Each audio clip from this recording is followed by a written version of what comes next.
नमस्कार दोस्तों, आपका स्वागत है योगेश महाजन लीगल चैनल पर। योगेश महाजन लीगल चैनल पर हम आपको प्रस्तुत करेंगे नवीनतम सुप्रीम कोर्ट के फैसलों और विभिन्न अन्य न्यायालयों के फैसलों पर और विधि ज्ञान को प्रसारित करने का प्रयास करेंगे। इस चैनल पर हम न्यायिक फैसलों के महत्व को समझाने और विधि समझौतों की युक्तियों को समझाने का प्रयास करते हैं। हमारा मकसद है कानून और न्याय के क्षेत्र में ज्ञान को आपके पास पहुंचाना, तो कृपया हमारे चैनल को सब्सक्राइब करें, घंटी आइकन दबाएं, वीडियो को लाइक और शेयर करें। दोस्तों, माननीय सुप्रीम कोर्ट का एक फैसला आया है और ये एक रिपोर्टेबल जजमेंट है जिसकी जो डेट है वो है 16 मई 2024 का। तो इस जजमेंट में माननीय सुप्रीम कोर्ट ने जो पिछली जजमेंट्स थी उस पे जो है मींस अपनी जो लीगल प्रेसिडेंट्स थे वो सेटल किए थे। तो उसके आधार पे ये कहा गया कि अगर कोई भी वुमेन है वो अनडिवाइडेड हिंदू जो जॉइंट प्रॉपर्टी में अगर कोई भी वुमेन ऑनरशिप क्लेम करती है under section 14 of Hindu succession act के तहत, तो उस प्रॉपर्टी में वो ऑनरशिप तभी क्लेम कर सकती हैं जब तक उस वुमेन के पास जो है वो पोजेशन होगी, और उसके पास अगर उनके उस वुमेन के पास पोजेशन होती है तो या फिर उसके जो फिर जब वो किसी कारणवश वो उस प्रॉपर्टी पर रह रही हों, जब उनके पास पोजेशन हो, और तभी वो जो अपना राइट है वो ऑनरशिप का वो क्लेम कर सकती हैं। अगर इन दी एब्सेंस कि वो पोजेशन में नहीं है और वो हिंदू अनडिवाइडेड प्रॉपर्टी है, अगर उनकी पोजेशन में नहीं है तो उनका हक वहाँ तक ही रहेगा, उससे वो मेंटेनेंस है वो क्लेम कर सकती हैं। सिर्फ इस यहाँ तक ही जो है वो सेक्शन 14 का जो हिंदू सक्सेशन एक्ट है उसका कोर्ट ने यहाँ पर इस जजमेंट पे एनालाइज किया। तो ये एक जजमेंट थी जो कि सिविल अपील नंबर ऑफ 2024 जो अराइजेस हुई थी, specially petition civil number 12842 of 2018, तो जिसमें अपीलेंट्स वर्सेस रेस्पोंडेंट्स का यहाँ पर ये केस था। तो यहाँ पर जो अपीलेंट है उन्होंने हाई कोर्ट के जो फैसले को चैलेंज किया था, और जिसमें जो उनकी जो अपील थी, जो डिविजनल बेंच की जो अपील थी वो खारिज कर दी थी, और जिसमें अपीलेंट ने लीगलिटी को चैलेंज किया था, सिंगल जज की जो ऑर्डर की जो लीगलिटी थी उसको चैलेंज किया था राजस्थान हाई कोर्ट की। तो मींस राजस्थान हाई कोर्ट का फैसला भी उनके अगेंस्ट में था जो सिंगल बेंच का था। फिर उससे आगे उन्होंने अपील फाइल की थी, वो अपील भी जो है उनकी खारिज कर दी थी। अब यहाँ पर कोर्ट ने कहा कि इस पार्टीज की जो मींस जो कन्वीनियंस के लिए पार्टीज को जो रेवेन्यू कोड के आधार पे जो एक की डिग्री बनी हुई है जीनोलॉजिकल टेबल है उसको पहले समझ लेते हैं। उस जीनोलॉजिकल टेबल में क्या था, तो ये टेबल था उनका, मींस एक प्रॉपर्टी के ऑनर ये थे, उनके फिर डिवॉल्व हुई थी दो सन्स के बीच में, और एक पहले जो सन है उनकी जो मृत्यु थी 1912 में हो गई थी, दूसरे सन की जो मृत्यु है 1929 में हुई थी, और लेकिन जो दूसरे सन है उनकी कोई संतान नहीं थी, और जो पहले जो सन है उनकी जो मृत्यु जो उनकी 1912 में हुई थी उनकी संतान थी, और वो प्रॉपर्टी उनके संतान पे में डिवॉल्व हो गई थी। और यहाँ पर जब इन दूसरे सन की जो है वो संतान नहीं थी, जो इशूलेस थे, तो उनकी जो प्रॉपर्टी है वो विडो के पास चली गई थी, मीन्स उनकी जो वाइफ हैं उनके पास चली गई थी। और यहाँ पर एक ये इनके सन है, ये उनकी ये यहाँ पर दूसरी जो बॉक्स में बताया गया ये विडो है, ये उनकी जो इशूलेस थे जो सन उनकी डेथ हो गई थी। अब जो उनके जो सन है उन्होंने आगे अपनी जो प्रॉपर्टी है वो डिवॉल्व कर दी थी, मींस विल दे दी थी, वो एक सन के पास चली गई थी, तो इन्होंने ये आगे अपीलेंट माने गए। अब जो विडो थी उन्होंने एक अपना सन थे वो अडॉप्ट कर लिया था, लेकिन जो सन जो अडॉप्ट किया था वो जो हस्बैंड की डेथ के बाद कई साल बाद जो है वो सन था वो अडॉप्ट किया था। अब इन्होंने फिर आगे जाके ये प्लेंटिफ थे, इन्होंने आगे पार्टीशन का सूट जो है वो फाइल किया था, सिविल सूट का। तो मींस ये जो इस बॉक्स में जो बताया गया है ये उनकी जो सन की जो जनरेशन थी, मींस जो सन थे उनसे जो मींस कोई मींस पार्टनर्स थे वो उनके प्रॉपर्टी में यहाँ पे इस बॉक्स में डिवॉल्व हुई थी, और यहाँ पर चूंकि इनका कोई सन नहीं था तो ये प्रॉपर्टी विडो के पास डिवॉल्व हुई थी, और उनका विडो ने जो थी उनकी जो विडो थी उन्होंने आगे जाके एक सन को अडॉप्ट कर लिया था। अब यहाँ पर जो सन है इन्होंने आगे एक सिविल सूट था वो फाइल किया था, जिनको अडॉप्ट किया था 1959 में, उन्होंने आगे सिविल सूट फाइल किया था कि उनकी जो मदर है मीन्स जिन मदर ने उनको अडॉप्ट किया है उनके बिहाफ पे ये कि वो पार्टीशन थे वो क्लेम कर रहे थे अपना जो सन थे। तो अब यहाँ पर क्रोनोलॉजिकल इवेंट्स के बारे में बताया गया है कि यही बताया कि पहले जो सन थे मींस जो प्रॉपर्टी एक जिनकी थी वो डिवॉल्व हुई थी, हिंदू अनडिवाइडेड फैमिली की जो प्रॉपर्टी डिवॉल्व हुई थी, जो 2 सन्स के बारे में बताया गया है, ये इनके बीच में डिवॉल्व हो गई थी। और फिर इसके बाद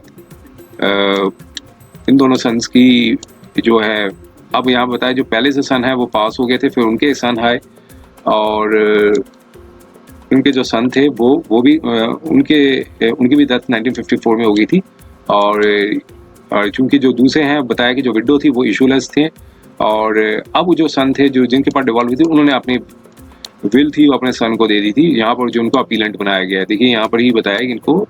अपीलेंट बनाया गया है क्योंकि ये प्रॉपर्टी यहाँ पर डिवॉल्व हुई इन सन से, फिर इन्होंने अपनी विल से उनको दे दी थी। अब यहाँ पर विडो थी, इनकी कोई सन नहीं थी, इन्होंने आगे जो है एक अडॉप्टेड सन थे उनको ये प्रॉपर्टी थी, मींस उनके बिहाफ पे जो है विडो के बिहाफ पे सिविल सूट था वो फाइल किया गया था। तो सिविल सूट था वो अडॉप्टेड सन ने फाइल किया था अगेंस्ट जो दूसरी जो लाइन थी उनके मींस उनके अगेंस्ट में फाइल किया था। तो जो आगे फिर प्रोसीडिंग्स के बारे में बताया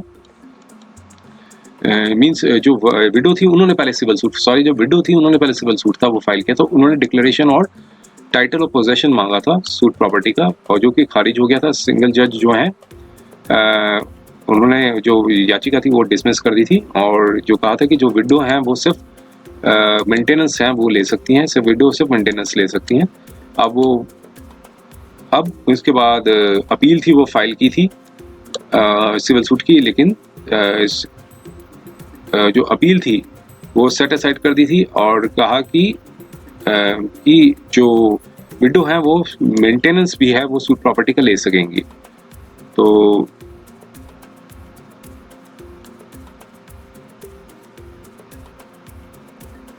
अब उसके बाद फिर जो विडो थी उन्होंने आगे सेकंड बेंच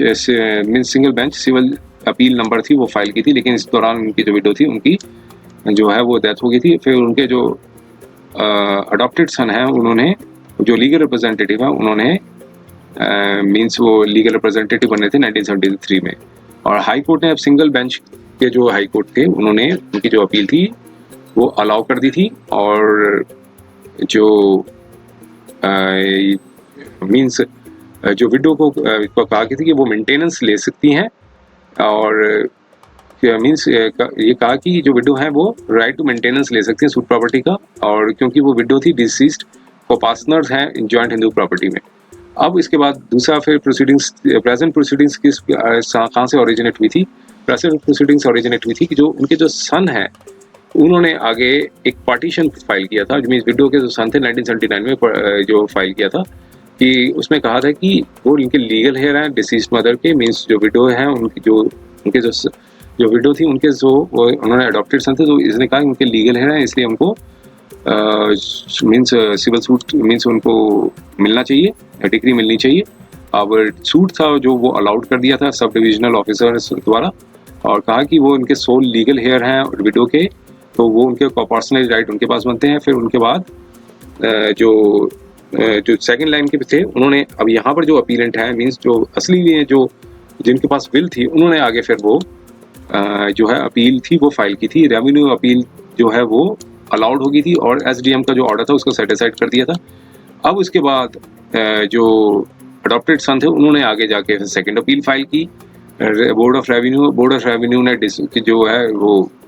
डिसमिस हो गई थी सेकंड अपील। उसके बाद फिर उन्होंने सिंगल बेंच के समक्ष जो है हाई कोर्ट में एक रिट पिटीशन फाइल की थी, और सिंगल बेंच ने जो रिट पिटीशन थी वो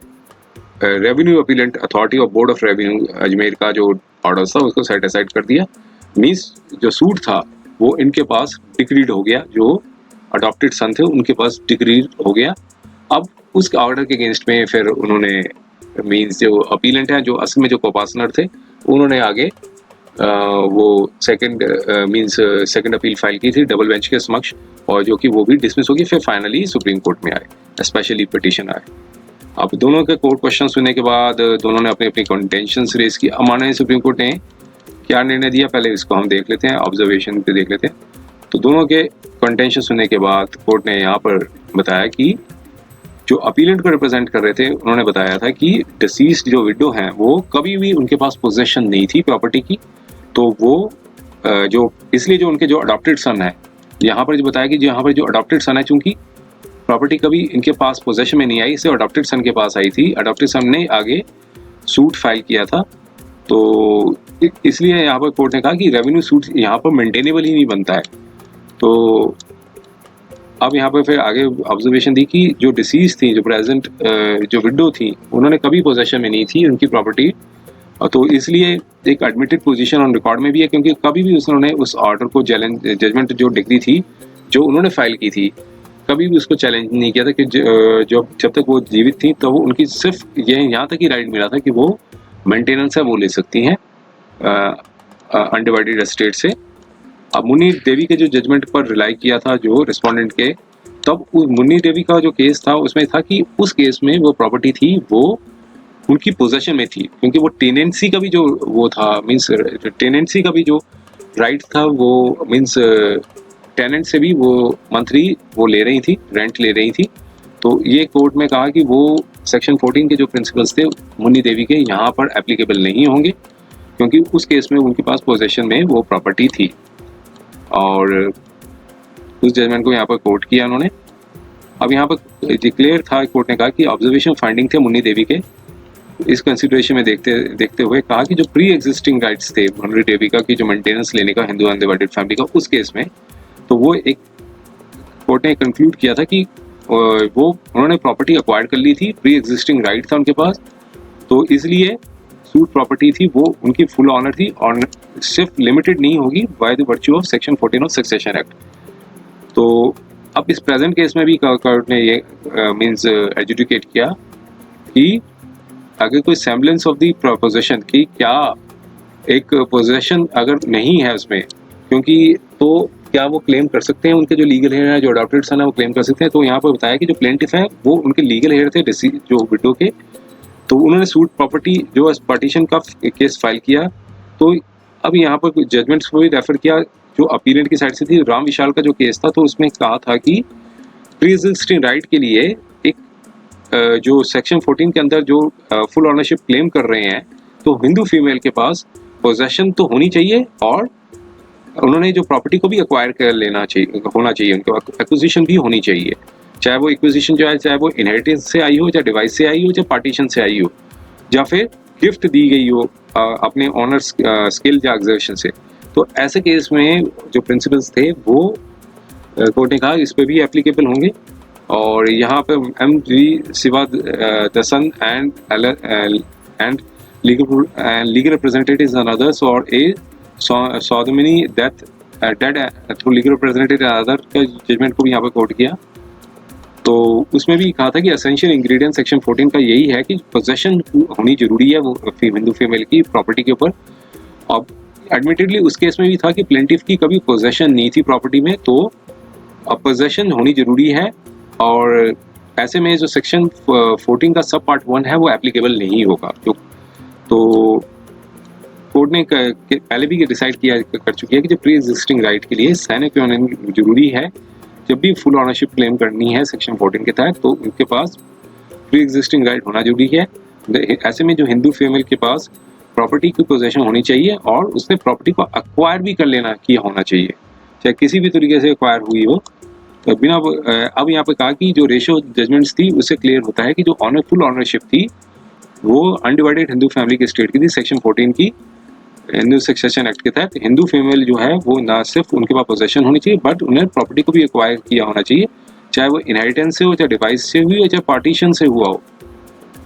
और in the leave of maintenance, जब मेंटेनेंस का कोई बकाया रह गया हो उसमें भी अगर एरियस रह गए हैं तब भी वो पार्टी या फिर गिफ्ट दे दी गई हो फिर ऑन स्केल ऑर्गेनाइजेशन से, या फिर प्रॉपर्टी परचेज कर लिया बाय प्रेस्क्रिप्शन से। तो यहाँ पर प्लीडिंग्स को देखते हुए रेवेन्यू सूट में जो फाइल किया था जो प्लेंटिफ द्वारा, तो वहाँ पे कोर्ट ने कहा कि कहीं भी विस्पर नहीं था कि जो प्लेंट जो है कभी भी उनकी पोजेशन में रहा हो सूट प्रॉपर्टी में। तो सूट जो था वो जॉइंट हिंदू प्राइमरी प्रॉपर्टी थी और डिफेंडेंट जो है यहाँ पर जो अपीलेंट है उन्होंने कंसेंट भी दिया था कि वो हाफ शेयर प्रॉपर्टी दे देंगे ऑन डिमांड पे, लेकिन इस एसोसिएशन को डिफेंडेंट ने डिनाइड किया था, मीन्स यहाँ पर नहीं कहा कि हमने कभी नहीं कहा कि ऐसी प्रॉपर्टी हम आपको दे देंगे। तो अब कोर्ट ने कहा कि अर्लियर सिविल सूट इंस्टीट्यूट किया था डिसीज्ड विडो ने, वहाँ से क्लियर था कि कभी भी उनके पोजेशन में प्रॉपर्टी नहीं थी। सिर्फ इस बिकॉज उन्होंने सिविल सूट फाइल किया था कि उन्होंने क्लेम रिलीफ लेने के लिए और पोजेशन लेने के लिए, वो भी डिसमिस खारिज हो गया था। तो फाइंडिंग थी सिविल कोर्ट की, वो कभी चैलेंज नहीं की गई थी। और जो विडो थी उनके पास कभी भी सूट प्रॉपर्टी की पोजेशन नहीं थी, जो कि नेचुरली कॉरलरी है रेवेन्यू सूट के लिए फॉर ऑनरशिप क्लेम करने के लिए section 14 of Hindu succession act, तो ऐसे में कभी मेंटेन नहीं होगा जो उनके अडॉप्टेड सन है।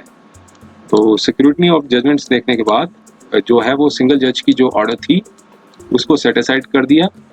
और कहा कि जो डिविजनल बेंच ने जो ऑर्डर दिया था उसे अपहोल्ड किया था सिंगल जज को, उसको भी सेट असाइड कर दिया और रेवेन्यू सूट जो फाइल किया गया था प्लेंटिफ द्वारा उसे डिसमिस हो कर दिया। तो अपील थी वो अकॉर्डिंगली अलाउ कर दी थी इस टर्म्स एंड कंडीशंस। उम्मीद है कि यह वीडियो आपको पसंद आया होगा। अगर आपने अभी तक हमारे चैनल को सब्सक्राइब नहीं किया है तो कृपया इसे सब्सक्राइब कर ले और बेल आइकन दबाकर नोटिफिकेशन प्राप्त करें ताकि आप हमारे नए वीडियो से अपडेट रह सकें। अगर आपको यह वीडियो पसंद आया हो तो कृपया लाइक करें और अपने दोस्तों के साथ शेयर करें।